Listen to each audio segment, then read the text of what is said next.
As a business owner, you might have experienced this situation where something's not your fault, but it's your responsibility, or at least you take it as such. I'll give you an example.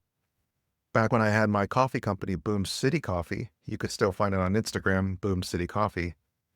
I had this customer order coffee. Wasn't a huge amount, but hey, you know what? It was like 2 pounds. So that was like perfect. I could get it through the postal service and send it out to him. He was in a city that was about 45 minutes north of where I was living.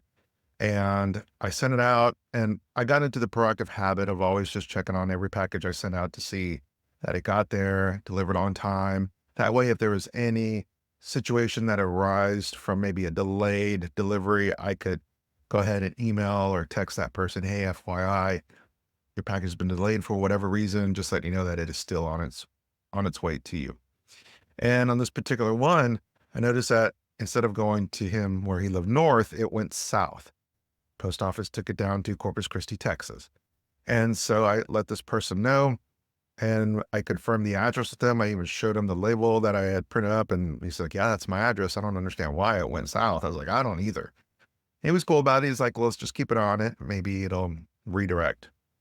I think about a day later or so, next time it popped up on the post office radar, it was in Atlanta, Georgia.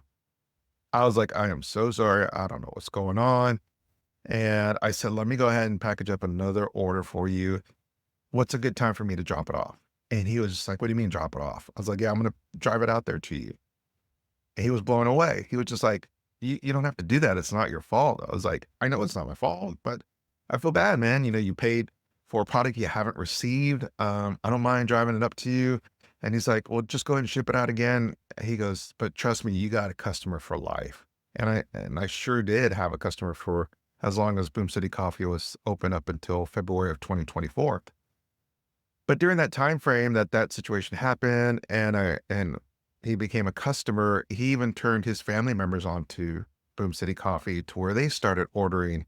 And even after the closing of the company, I still talk to the mother-in-law now because they've got married and we've become good friends. They don't live too far from where I live. And we exchange peanut brittle and sugar cookies on the holidays. So it's just like, what more could you ask for? Like, even though your business closed, I have pretty much have a lifelong friend. Um, and I greatly appreciate that. So sometimes you look at things like, hey, look, it's not my fault. It's not my responsibility. But as a business owner, you may rethink that by like, hey, you know what? Yeah, it's not your fault, but what can you do about it to show your customers that you truly do care and you're going to do whatever it takes?